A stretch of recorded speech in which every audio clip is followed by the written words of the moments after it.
Starseeds are the guardians of Terra who hold the knowledge of our ancestors. They are the inner earth beings that come to guide us with their wisdom. They are the enlightened beings from all over the galaxies that come to Terra like comets of light. They are the pioneers, the way-showers, and the architects of a new world. One built upon integrity, unity, and love.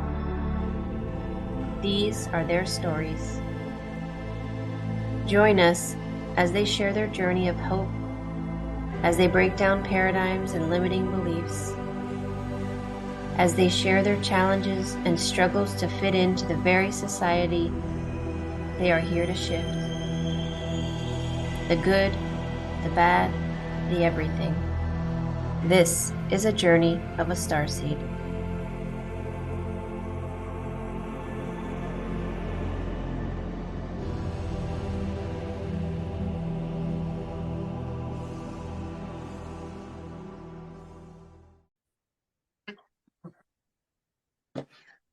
Okay, well, welcome everybody to a very special episode number 2 of our Journey of a Starseed series. This is an extra special episode for me because I am joined today by a very, very, very special friend of mine. And his beautiful mother. So I have Sebestyen here and his mother Heidi. I want to I want you guys to, I want to give you an opportunity to say hello, and then I'll get into a little bit more. So welcome both of you. Thank you so much for having us here. We're super excited. Yeah.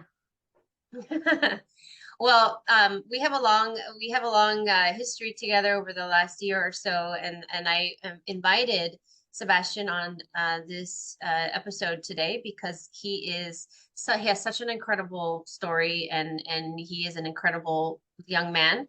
And I want to share him with the world, and his mother so graciously has allowed him to come on, and he has also agreed to be on here as well, because after all, he has free will as well. And he's going to share a little bit of his journey with everybody. And so Heidi, his mother, is also with us. She wanted to share a little bit about their journey as mother and son, and some of the things that she has gone through with him.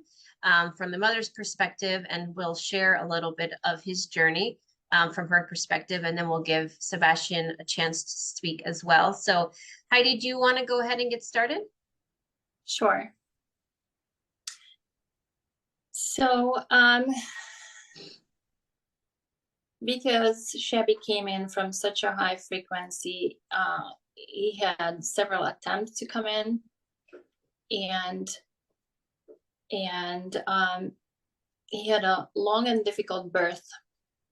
And because of all of that, he was never really comfortable being in his body. And till this day, he's still learning how to be in his body and how to control best his body. And he is an observer from the get-go. Like, he had this intense stare, and he was just taking everything in from the world. He had a pacifier, and you just saw his intense stare and the pacifier going. He was just studying everything in this world. He never really liked playing with toys. He was always into the real thing. Like, when he was 1 year old, he all of a sudden just woke up one day, and he was like super interested in machines, like big construction machines. And we spent countless hours looking at machines. And then you could tell that he didn't want to drive them. He was interested in the mechanics of it all. Like, how does it work? How is it put together?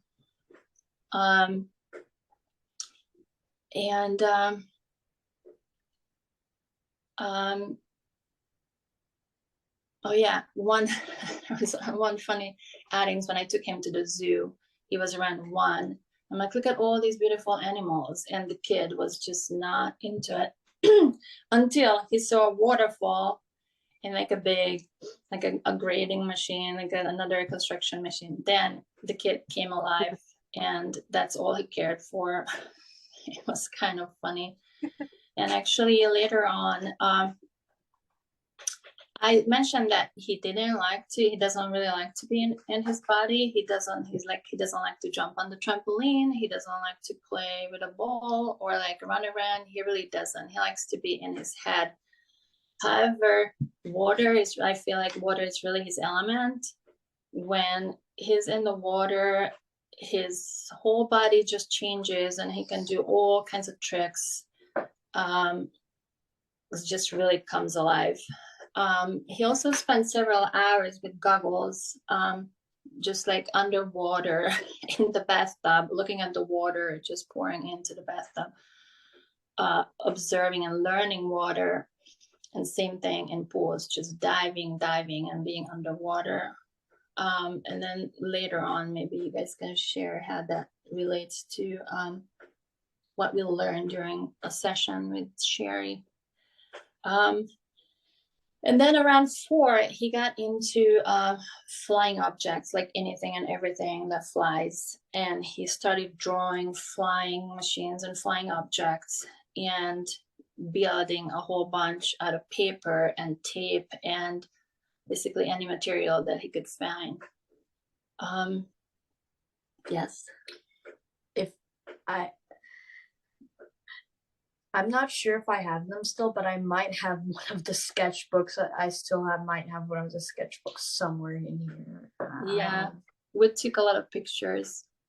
And then it's interesting because he's a very visual person, and I think all these skills and qualities came in through something that he saw, like a movie or like a, I don't know, video games. I guess that reminded him of that aspect of his soul himself, because later on he, through I guess some ninja movies, he got into this combat warrior aspect of himself, and then he was drawing movements, and then he was all into martial arts and just being a warrior. And also he, from a very early age on, he wanted to share everything he knew. So we spent countless hours in his classroom when he was teaching us how to do spin jitsu and how to deal with energies and stuff like that. And I think that was fascinating. And he took it really seriously. He really wanted to share his knowledge with us. And in the past couple of years, as our awareness grew about the spiritual warfare, the Earth Alliance, the galactics, Shubi got very restless and he felt very helpless. He didn't understand what he was here for, what his so-called mission was here. He came to me several times saying that, Mom, I don't know what to do with my life. I don't know why I'm here. It's very frustrating. And so anyway, when we learned about the Galactic Federation of Words, a light went on in his head and he kept saying, Mom, I can't just sit here and wait. I want to do something. I really want to work with the Galactics. And I know in my heart that I belong there. And so that prompted me, to look for answers more so that we did before. And I actually saw you, your first video. That was my first video of you with Michael Jaco. And I'm like, wow, this is amazing. It was just like everything I was looking for. And we finally booked a session and we finally got on with you in August, I think. And that session, that hour and a half, just really changed this kiddo's life. I feel like he got purpose, and he got, all of a sudden, just many missing pieces just fell into its place. and I can tell that he feels a lot better about himself and about what he needs to do here. And that session was August of 2022, 21. 20. It wasn't this past August, was it? It was. It feels like a lot Oh, it longer. feels like it was longer. Yeah. Wow. I don't know why I thought it was so much farther back. Time is so hard to like it does feel longer. Yes. Yeah. Okay. All right. Is there anything else you want to share, Heidi? I think he's going to share a little more about what he's into right now, right? Because we are going through periods of interest, but it's very interesting how all those interests connect to his certain aspects of himself, certain fractals or parallel lives that he's currently living. Let's get into it. Sebestyen, I'm so happy you're here. So tell everybody how old you are so they know. I'm 10 years old. Okay. So you're 10 years old. So listening to your mom speak, where do you want to start? What do you want to say first? I don't really know, actually. Where do I start? Do you want to talk about the reading that we had together in August and the things that came out of that and how you felt about it? And then maybe we can get into those aspects of you? Yeah. Okay. All right. So what did you learn then? I learned a lot of things. First of all, I'm a commander, a pilot, helping the Earth Alliance. I'm having a little bit of trouble time. It's okay. Take your time. Remembering everything. Yes. Yeah, it's all right. So was that a Pleiadian commander pilot, right? Yes, I was a Pleiadian commander pilot. What's your name? Okay. My spirit name is Shaltor. Shaltor. Yeah, it's just funny because his name is Sherri in this life. There you go. Very similar. That's his short. And so did we talk about what you do as a pilot, a Pleiadian pilot right now in a parallel reality that you're living, simultaneous to this one? Yeah, I'm working with government officials in the military. I'm also going to be training in the quantum military. Yeah. Yeah, that's pretty cool, right? Yes. And we talked about some aspect of martial arts. Do you want to talk about that too, and how that connected? Yes. So Japanese. So there's two parts of martial arts I want to cover. Which one should I start with? You choose. Okay, I'll start with the part of martial arts I started last year. Okay. So last year I started doing Taekwondo, which is a Korean martial arts. I am green belt right now. The date this is being recorded in Earth years. Yeah. Yes. There is. And I think I'm going to become a Taekwondo instructor. That is probably what I'm going to do for a while before I start training into quantum military. It's gonna, after I go into the quantum military. I think that's what I'm gonna do. Okay. The other aspect of martial arts, which has been going on for a really long time now, actually. Mm-hmm. Like a really long time. I don't even remember what was the last time I didn't have this part of me. I love Japanese things. Like, I love it. Like, it's like spiritual connection. I love the culture. I love the ceremonies. I love the Lunar New Year. I love the food. I love everything in Japan, even the shape of the continent. What is it that you collect that's Japanese? I collect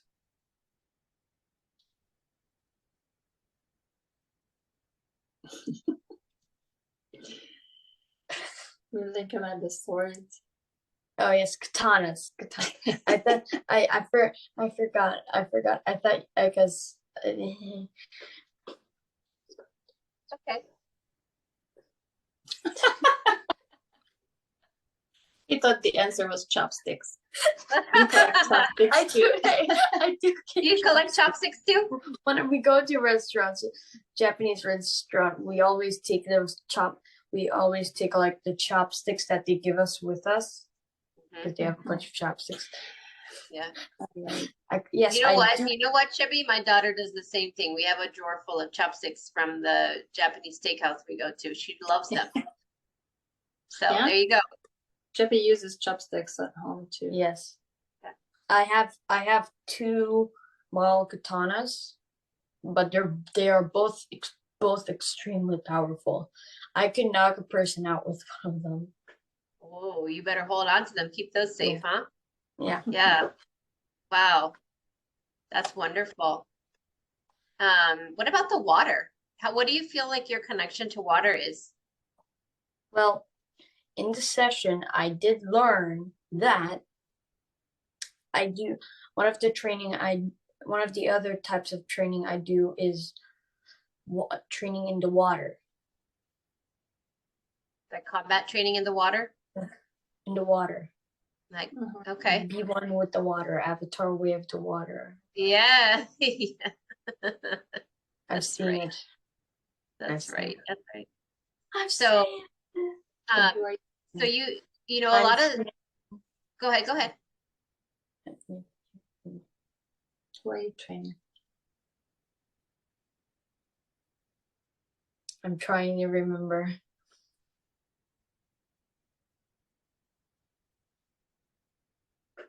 I think it's, I don't remember. You don't remember? Well, why don't we pivot and then we'll come back to whatever it is that you want to talk about. But let's talk about your physical body and the challenges that you have kind of like navigating through, like, you know, being a human and, you know, trying to walk and jump and not liking to jump around. I get that a lot. And I want to hear from your perspective why you think that is and what your challenges are. Sorry, I just saw one of our cats outside and I'm like, okay. The cat is so cute. Yeah, we're big cat fans. Yes, we're cat fans. All right, so did you hear what Sherri asked you about?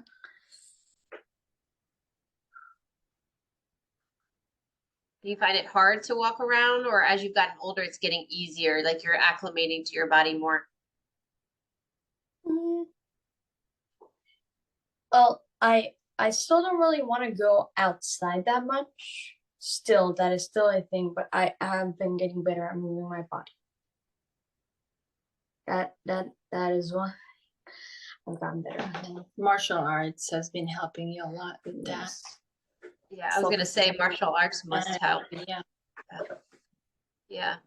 And being in the water, it's probably very freeing to be in the water, right? Because then you feel less like restricted, so you can move around. I can do back flips and front flips in the water, but I can get nowhere near doing that on a trampoline outside. Yeah.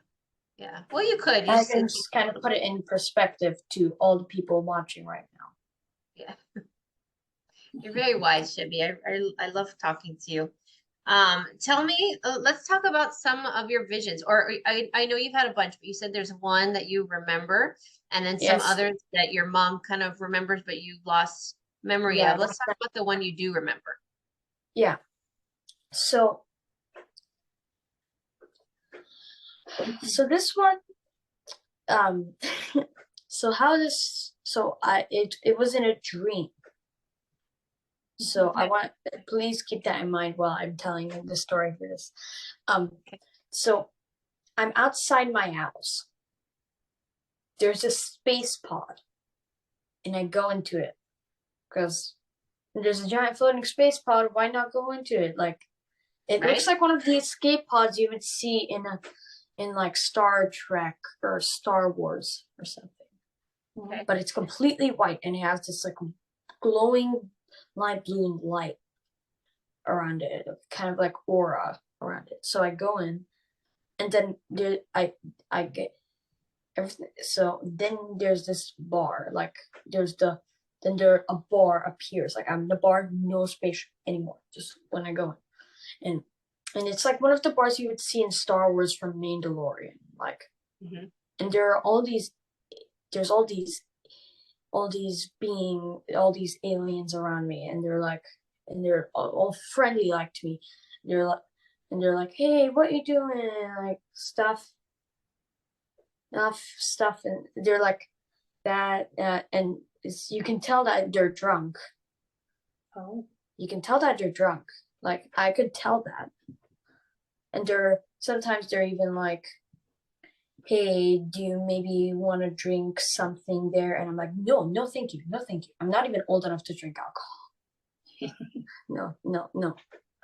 And then everything goes black. Like my entire vision goes black. And then a person, when you think, you hear your own voice, when you think in your head, like when you're in, you can say, go. And then it sounds like you would say go out loud. So my voice says this, like shows a picture of it, and he's like, and my mind's like, wait, those reptilians. And literally there was a picture of their faces, and they look exactly. And after that, I looked at pictures of some reptilians, and pretty much exact replica of what I saw. And wait.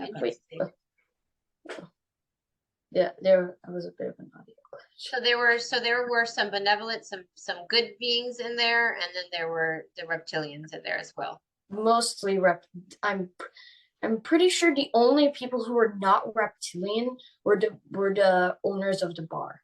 So they disguise themselves as all kinds of species, but then you realize that they were all, most of them were reptilians. No, they already were reptilians, but okay. I still had my mind of like I go to sleep, like I go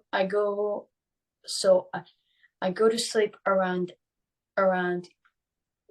from 10 to 9. That's when I go to sleep, and I fall asleep around, like, if I go to sleep at 9, I go to sleep like an hour later every time. So my mind's like still in a time of like 10 o'clock, so my mind's not thinking straight.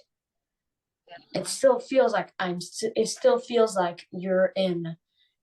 it's 10 o'clock, and it's 10 o'clock at night. Tell her what happened after. And then I woke up. But you told me that it was a kidnapping situation. Yes, because it was, I could barely control myself, and I feel like it just, when you sometimes know something, but you can't explain how you know it. Yeah, all the time. Yes, that's exactly how it feels for me, and that's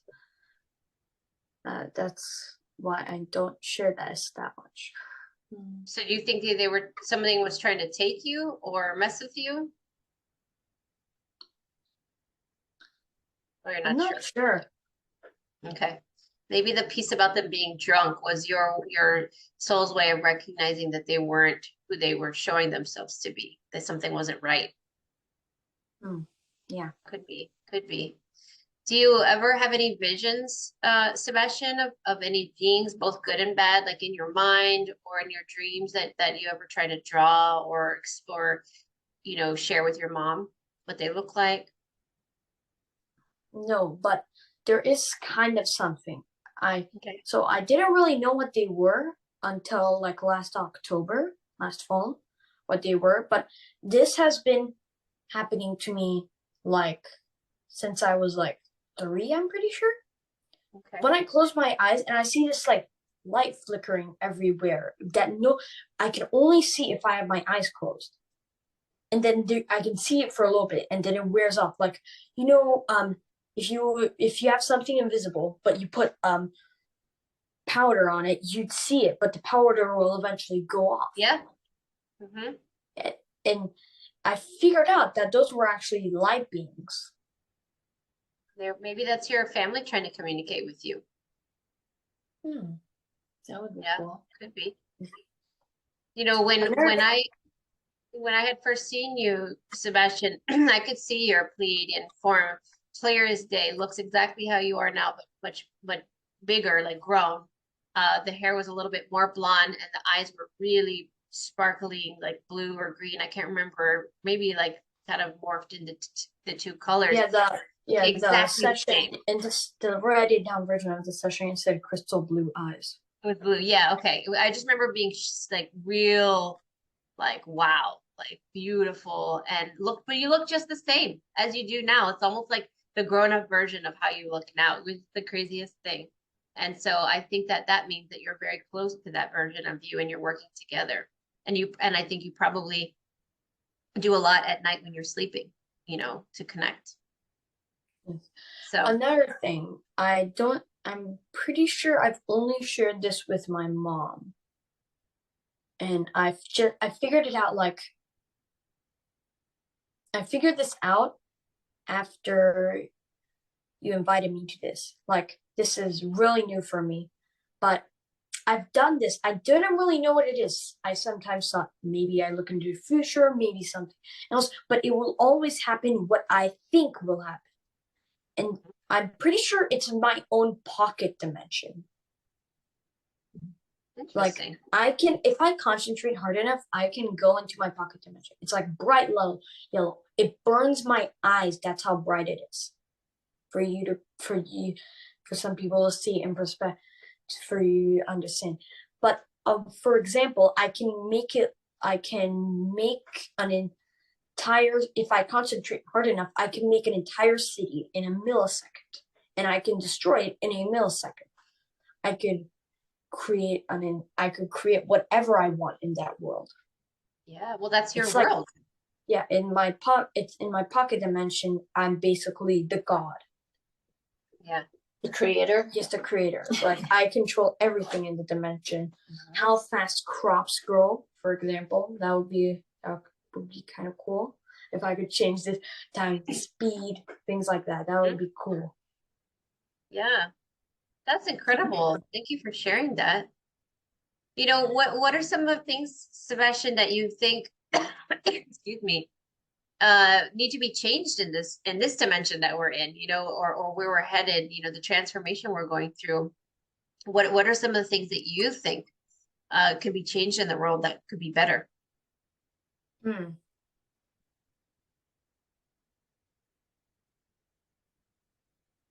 You could start with the school system. How do you feel about school? Like, do you have challenges with that? Okay, okay. Speaking of school, there is one thing I would like to say. Okay. School. I want to tell you a story about the school, kind of schoolish thing I went out of a couple of weeks ago. So I got in trouble for some reason with the teacher, and I'm like, okay, and she makes me go sit in a different room, and then there's this work, and she didn't, and then she makes me stay out of the class, and then after I go out of the class, she's like, where's the thing that you need to work on? And I'm like, what? How am I supposed to do something when I don't even know what it is? Like, I'm staying out of the class, I don't know what to do, and she's not allowing me to do anything, but he's like, where is the thing that I asked you to make? And I'm like, what?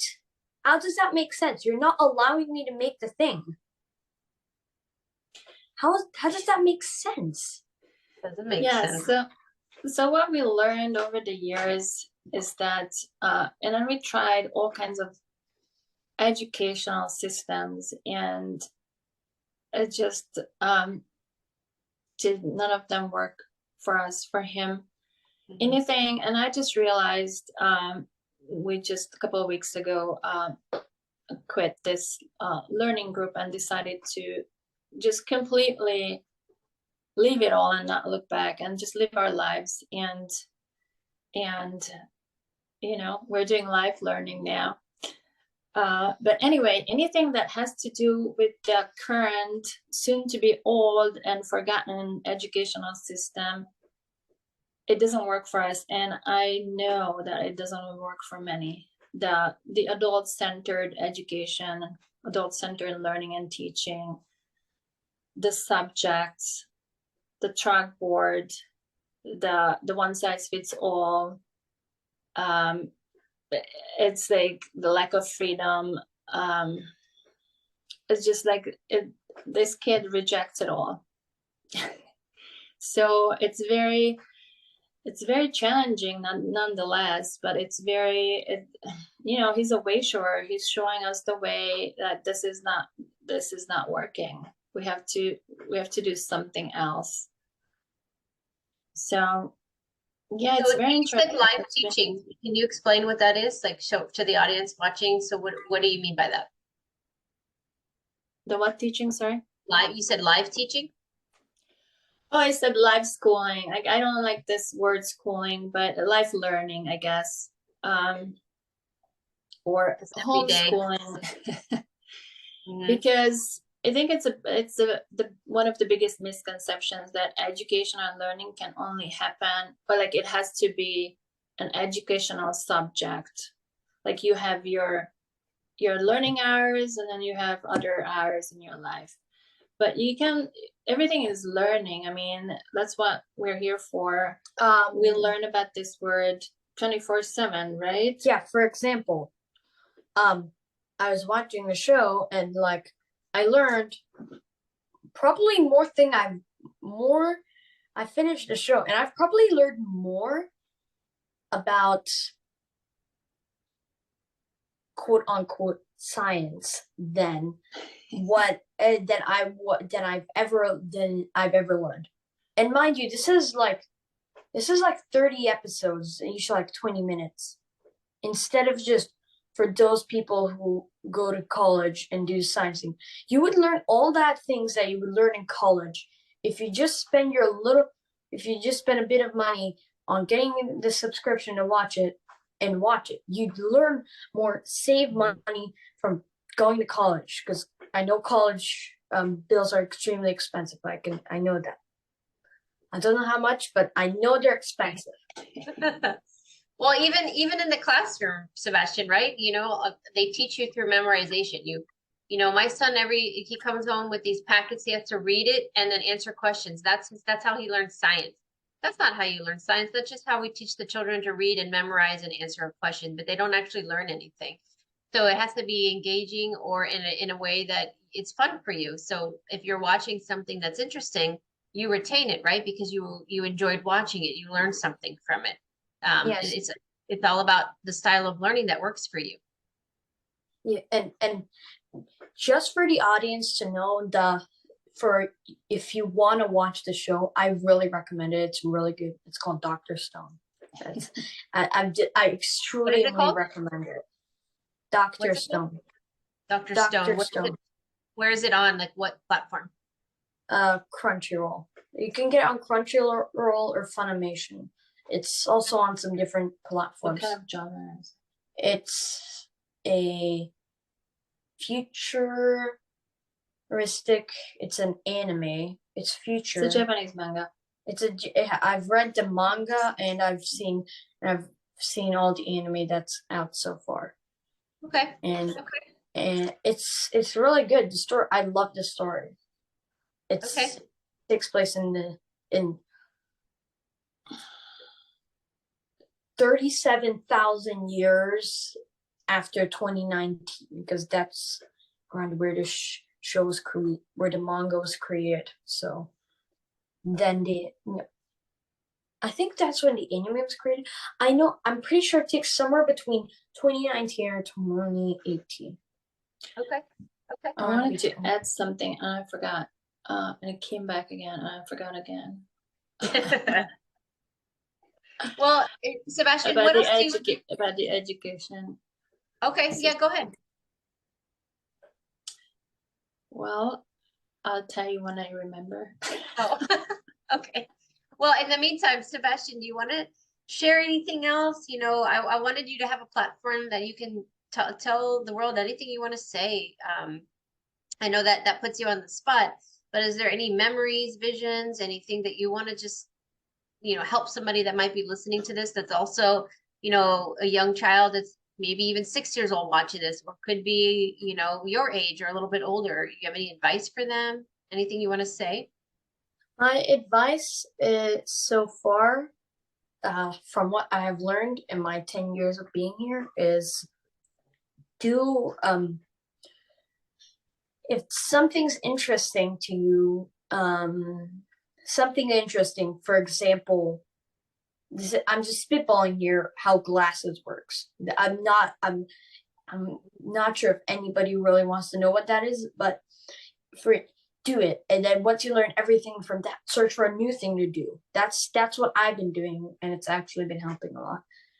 So I finished this series and I know what the series I'm going to go to next, or finish this game and then I'm going to go to the next one, or finish something that you have a goal in life, and then once you finish it, you just go to the next part. And I kind of have this meter, like for something, how much for something, like for example, something will give like how much it keeps your boredness meter low. Like for example, boredom. So for example, if you get something that is really long and you enjoy it, then get it. How much it costs, because you're gonna keep your boredness meter low with that, but you're always gonna need to have a plan B to keep your boredness meter low while you're getting the things to get the best boredness meter unboardifier. Here we go. This is what I wanted to say, but you said it better. What I wanted to say is that Sherri has no interest in spending even a minute with anything that doesn't interest him.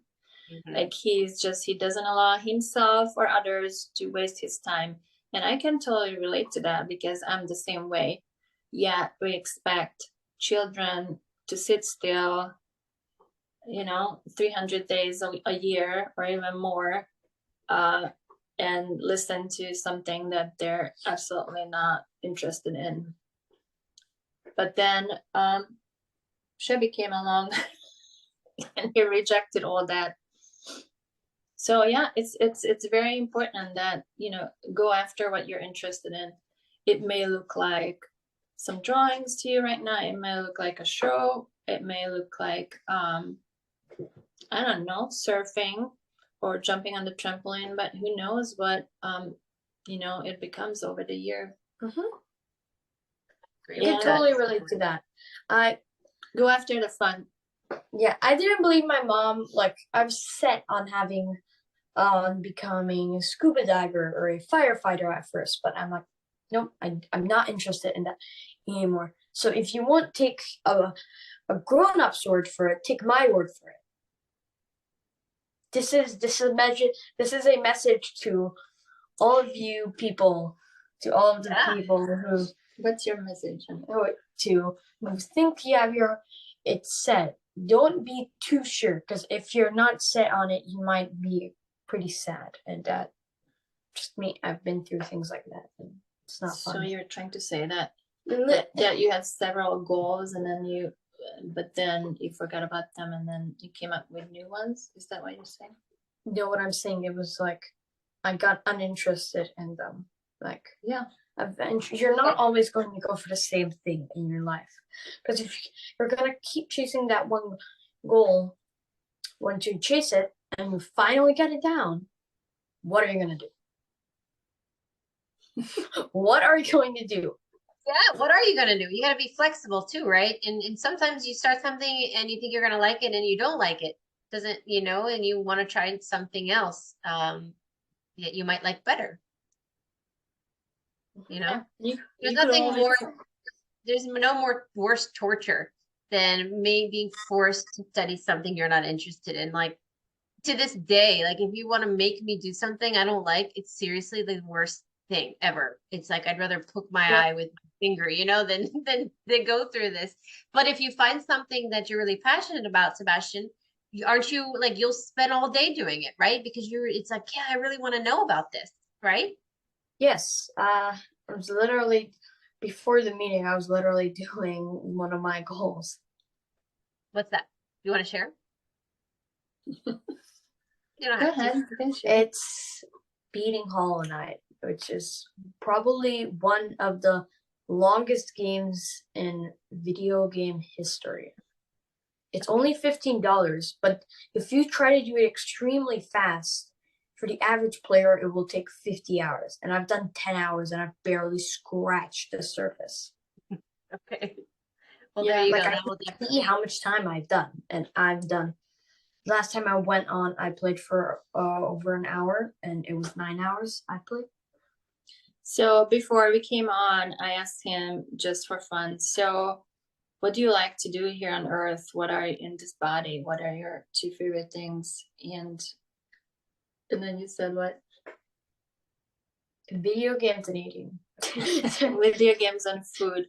Video games and eating. Sherri is a foodie. You didn't talk about your love for cooking. Yes, I love cooking. I have done a lot of good dishes I've made.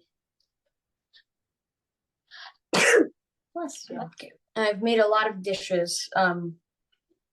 A few we just had a couple of days ago, a giant Asian feast. Like we had rice noodles. I made the sauce for the rice noodles. A traditional tempura sweet potatoes. Traditional because we used rice flour. We had fried rice, which I made the recipe for our fried rice that we regularly use. I used a little bit of my favorite fried rice, like frozen fried rice that you just cook. And can you tell Sherri what else you made the other day that you learned from Nick DiGiovanni? Nick DiGiovanni. Which one was that? I forgot. The with the perfect sear. Yes, I made a steak. I made my own steak. Delicious. Yeah, I made 2 steaks. One of them was like one of the steaks was like sitting in like a bowl that we used to have cream cheese in it, so we had like a cream cheese taste. It wasn't good. I didn't like it. We used all of the leftovers from the other feast where I made a steak. We made chicken. We made a giant fried rice. Like it had steak, it had chicken, and it had salmon. Wow. All in it. And gochugaru, compound butter, all that good stuff. Wow. That's probably one of my most impressive dishes I've done. There's also the sleeping chicken. Completely self-taught, by the way. Yes, sleeping chicken is completely self-taught. So I got a bunch of chicken breasts and chicken wings. Then you do a little rock dance with the chicken.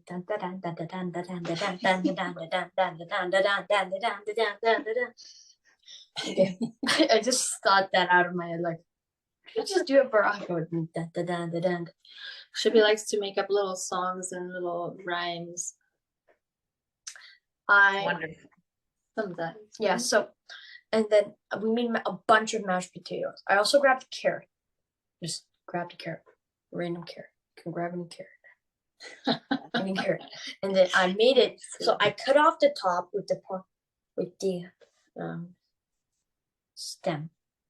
I think that's the correct way to say it. And then I grabbed a thick piece of it, cut off a thick piece, and then I made it hollow, and then put in the stem in it. It looked like a little bush. It looked like a little bush. Oh, I can't remember. Okay. It looks like a little bush. And then, so we cooked the chicken wings and the chicken breast. I made the chicken wings. We made the chicken wings and chicken breast. The chicken wings got barbecue sauce. Okay. The chicken breast got teriyaki sauce. Then I laid out the mashed potatoes on big plate. If I would like to show the plate, because we use the plate to this day. I put down a layer of mashed historic potatoes. Moment? Historic moment. Historic moment. Historic moment. So I made it a little area, and then we put all the chicken on. I made a little platform out of the mashed potatoes on the platform. We put in all the chicken, the wings to the left, and the breast to the right. And you named that what? And then we covered it all up with mashed potatoes, with a little bit, so it looks like he's in a blanket. Chicken's in a blanket. A sleeping chicken. And then in one of the corners, I added the decoration. The decoration is not edible. Decoration not edible. Okay. I love your creativity, Sebestyen. I think this is what life's all about.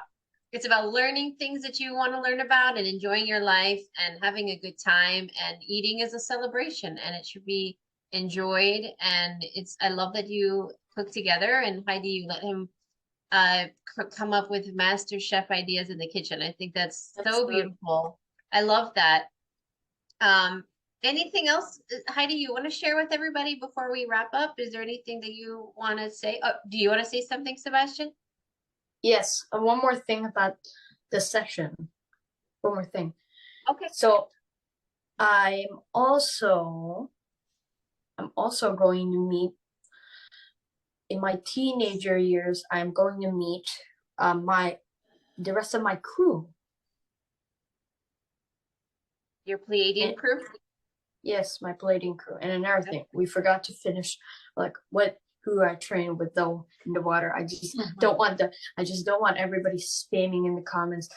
Where is it? Where is it? Where is it? So how do you feel about meeting your crew finally? I'm gonna feel good. I feel like I already have 2 friends. And I feel like they're part of my crew. Like one of them has to be. One of them is called Miles. He changed his name to Sahale. And the other one is Julian. Okay. They're both really great friends of mine, but they only come over once every year, and that's for my birthday. Do they live far away? A little bit. Everybody's super busy. Yeah, they're always busy. They're always busy, even when they're online. Roblox, everything. They're always like, I can't call you now. I can't call you now. I can't call you now. What are you talking about? You're literally on right now, and I'm talking to you, chatting with you in Roblox. What do you mean? Well, actually, I'm going to play with Julian today. Oh, good. Well, I'm glad that you have a friend to play with. Do you want to talk about like anything positive that you want to say to everybody watching that might give them some hopes? What do you see in the future from your 10-year-old perspective? What do we have to look forward to? I see the elephants in your background. They're my friends. They're my friends. I just see the elephants. I always get distracted by the elephants. They're my friend. So as a Pleiadian Starseed, what do you want to tell? What I see in the future, I've had a lot of daydreams of the government trying to just reverse engineer what we are building up, like that we're eventually going to get this all out, and when it all goes out, and then they're all going to be like, but something for something, and that's going to make all the other people trust. And I've been having those daydreams. So government, if you're watching this, I'm onto you. I think we're all I'm onto onto them, you. right, Sebestyen? But you know what? We can change the future by everybody collectively looking to the positive and co-creating something beautiful where we're safe, where we are sovereign and everything and we're not controlled, right? So we have the ability to do that. Do you believe that? Yes. Yeah. I believe that. My mom has taught me about it. I believe that's why you're here. Yes. Yeah. And then what we learned through Sherri I'm trying to make a flower during your session is that you've been working on reinstating the frequency grid around Earth, right? That's what you've been doing here. I'm just shaking my body. Yeah, it's getting restless. I think, yeah, we might be ending the discussion, and that's honestly, Sebestyen, I'm so honored that you chose to come on here and tell the world what you wanted to say. You're very brave and honorable. You're such a humble person.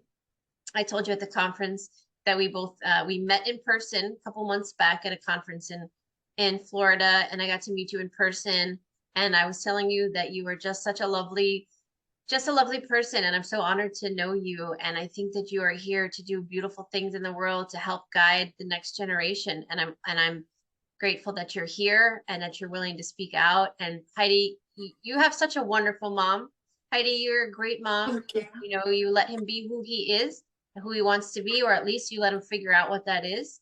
And what better mom could he ask for? So you guys are a great team. And thank you so much. And yeah, yes. Another thing before I'm not trying to stretch the video. I'm just trying to put in as much information as possible. All right.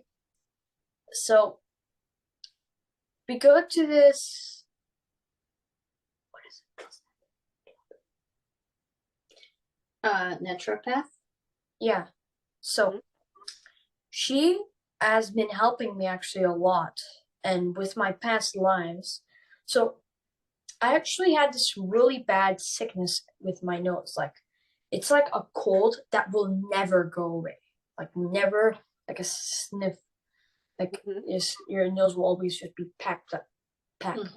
Like, you try to pack everything into your airplane. All of the people. So, and she helped me fix it because in my past lives, I was a zookeeper and I had this elephant friend. And the elephant got a nose sickness. A nose sickness, and it died. And I was, and I'm believed it was my fault. And this was before I knew about the Galactic Federation stuff. So I've known about the past lives and stuff for probably a few years now. No, not a few years now. Probably more than a few. When did we start calling her? I forgot. I don't know, like 6 years ago. Yeah, 6 years ago. So I was around 4. So I've been knowing all this for 6 years, and I'm not sure if that many of you, excuse me if you do, but I'm not sure if that many of you, the people watching this and has gone into this, has believed and known about the past lives. Because I believe in past lives they can help you with your current life. Yes, right? it helped me. It helped me because if I wouldn't have had my mom to help me do this, I might have had a packed nose for my entire life. And since then, I actually have really good smelling. Like, I can tell what my mom is cooking from the other side of the house just by smelling it. Yeah, that's how good my smelling is. I have like 10 times regular human smelling. It's like this. That's wonderful. Sherri, that's a trauma that you clear. What I like to share is that you know, it's been a long way coming for us. Many years of trial and errors, trying different styles of parenting and learning and whatnot. Just what, you know, how do we make this the best possible for Sherri has a younger brother as well, so I have two wonderful boys. And you know, looking at the timeline for us, it really started to make sense when we had a session with you, Sherri. And you're so wonderful and so supportive. And Sebi felt like he was heard for the first time in his life, and he was just being seen. He was understood. You saw him for who he is. And then after that, everything just started to happen. That was in mid-August, and then in October, we met you in person at this conference, and then here we are doing this now. I feel like it really put us on a path. One second, honey. Put us on a path, and it's like it's also a self-discovery and a better understanding. So I do highly recommend parents out there, if they have kids who struggle to fit in, struggle to who have an issue with the current system. You know, they're trying to find out who they are or what they should do, because I think it's really important to know what your mission here is. I highly recommend that they do sessions with you, and they go down this path. It just brought us a wonderful transformation. So thank you. Thank you, Heidi, for saying Thank you that. so much for doing that. Okay, one last thing. Okay. Last Go thing. ahead. Go ahead. So I just remembered another thing I want to say. So to anybody who knows about this, and I'm meaning this to adults, kids, teenagers, whoever is watching this and feel and has basic, other than your family, nobody believes you about what you're saying. You like go to a place where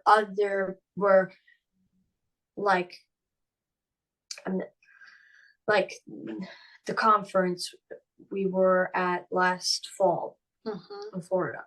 Like I felt like I felt like I was at home. Like everybody understood me, and everybody had basically the same problems as I had like the same experience. And it feels good, and it's good to like, you know, that there's more people out there, because seeing how many views you have, or I'm just saying, like, view on how many people believe in this. Like, even though when you actually see them and you talk to them, it feels like you go into a different world. Like, you go in, for example, going into a different density. I've never went to a different density. Like, going into a different version of the world where everybody believes you. It's so good. It's like probably the best feeling I have ever had, other than satisfaction. Nothing can beat satisfaction. Just something satisfying. Nothing can beat that feeling. Like, so we went from misunderstood / different to welcome home, to welcome and understood, right? Yes. And supported. That was a wonderful feeling. There's no better feeling than being represented and feeling safe, feeling understood, and feeling accepted, right, Sebestyen? Yeah. And that's the world I'm trying to create. Satisfaction, in my opinion. Except for satisfaction. But this feeling lasts longer. It's on par with, its satisfaction has a little bit of a better, it has a better feeling, but it's like for a split second compared to this feeling, which lasts which lasted for 3 days. Good for you. A lot better, Yeah. a lot more worth it. Well, I think that the lesson here to everyone watching, no matter how old you are, is if you're feeling alone and you're feeling like nobody gets you, nobody understands you, there are people out there that you just haven't found yet. And that's coming. I think things are changing and more people are navigating and finding their tribe or those that understand them. And it makes you feel really good to finally be around people that accept you. So I think that's a great way to end our conversation today. So thank you so much, Sebestyen, for coming on. I adore you. I love you. I am your friend. Anything I could ever do for you, I am always, always will be here for you. And Heidi, anything I can do for you, I will always be here for both of you. So thank you so for much. coming on. Yes, thank you so much. The feeling is mutual. Yes. Well, thank you everybody for watching today. It was a pleasure to have these beautiful people on. Put any comments below if you have anything nice to say. And I'm sure Sebestyen would love to hear from you. So we'll see what we get there. All right, everybody. Until next time, talk to you soon. Bye. Bye.